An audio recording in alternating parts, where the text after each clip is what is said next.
এভাবে মূলা শাক ভাজি করলে যে না খায় সে অনেক পছন্দ করে খাবে। হ্যালো এভরিওয়ান, আসসালামু আলাইকুম। সবাই কেমন আছেন? সবাইকে স্বাগতম জানাচ্ছি আমার নতুন একটা রেসিপি দেখার জন্য।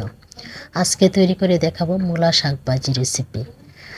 তার জন্য এখানে আমি কিছু মূলা শাক নিয়েছি, আর এই শাকগুলো এখন আমি হাত দিয়ে ভেজে নেব।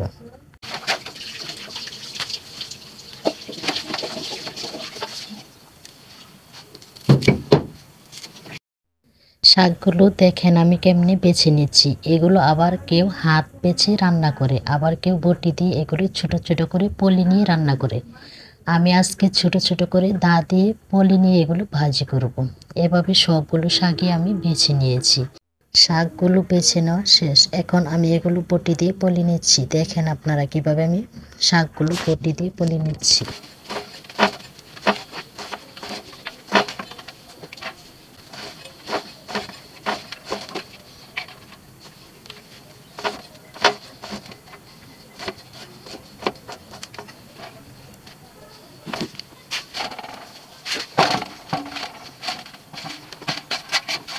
শাকগুলো আমি ভালোভাবে পলি নিয়েছি। এখন এই শাকগুলো আমি একটি নেটের উপরে নিয়ে নিয়েছি।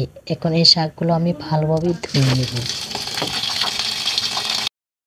এই শাকগুলো আমি পানি দিয়ে কিছুক্ষণ এভাবে ভিজিয়ে রাখবো। যে কোনো শাক পানি দিয়ে কিছুক্ষণ ভিজিয়ে রাখলে শাকের ভিতরে যে বালি থাকে তা ছেড়ে দিই। পানি দিয়ে কিছুক্ষণ এভাবে ভিজিয়ে রাখার পর শাকটা আমি 2 থেকে 3 বার ভালোভাবে ধুয়ে নিব, যাতে শাকে কোনো রকম ময়লা বা বালি না থাকে।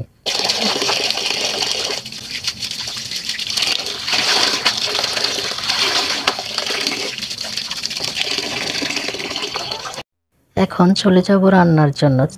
আর এই শাক ভাজিটা আমি আজকে মাটির চুলায় করব। তার জন্য চুলায় একটি কড়াই বসিয়ে দিয়েছি, আর দিয়ে দিচ্ছি শাকগুলো। আপনারা না টেনে পুরো ভিডিওটা দেখতে থাকেন। আশা করছি আপনাদের কাছে এই মূলা শাক রান্নার রেসিপিটা ভালো লাগবে। এখন আমি শাকের মধ্যে দিয়ে দেব স্বাদ মতো লবণ, আর দিয়ে দেব পেঁয়াজ কুচি। শাকের মধ্যে পেঁয়াজ কুচিটা বেশি করে দিলে খেতে ভীষণ মজা হয়, আর তার জন্য এখানে আমি পেঁয়াজ কুচিটা বেশি করে দিয়ে দিয়েছি। আর দিয়ে দেব কয়েকটি কাঁচামরিচ ফালি। কাঁচামরিচ ফালিটা আপনাদের পছন্দ অনুযায়ী দিতে পারেন। এখন শাকটা আমি মজিয়ে নেব। শাকটা আমি ঢাকনা দিয়ে ঢেকে দিইনি। যে কোনো শাক রান্না করলে ঢাকনা দিয়ে ঢেকে দিলে শাকের যে সবুজ কালারটা থাকে তা নষ্ট হয়ে যায়। তার জন্য ঢাকনা দিয়ে আমি ঢেকে দিই নাই। এখন শাকটা আমি ভালোভাবে মজিয়ে নেব। শাকে যাতে পানি না থাকে সেভাবে মজাতে হবে। দেখেন আমার শাকটা মজানো হয়ে গেছে, শাকে কোনো রকম পানি নেই। এখন আমি শাকটা উঠিয়ে নিয়েছি। উঠিয়ে নিয়ে আবারও কড়াই বসিয়ে দিয়েছি চুলায়, আর দিয়ে দিয়েছি পরিমাণ মতো তেল। তেলটা গরম হয়ে এলে এখানে আমি কিছু শুকনা মরিচ ছোট ছোট করে কেটে দিয়েছি। এভাবে শুকনা মরিচ কেটে দিলে শাক ভাজি করলে খেতে অনেক ভালো লাগে। এখন দিয়ে দিচ্ছি কয়েকটি রসুন কুচি, আর এই রসুন কুচিগুলো আমি ব্রাউন কালার করে ভেজে নেব। ব্রাউন কালার করে ভেজে নেওয়ার পর এখানে আমি শাকটা দিয়ে দেব। দেখেন রসুন কুচিগুলো ব্রাউন কালার হয়ে এসেছে।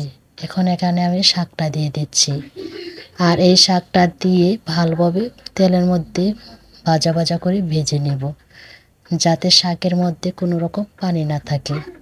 শাকটা যখন নিচ দিয়ে কড়াইয়ে লেগে যাবে তখনই আমি শাকটা উঠিয়ে নেব।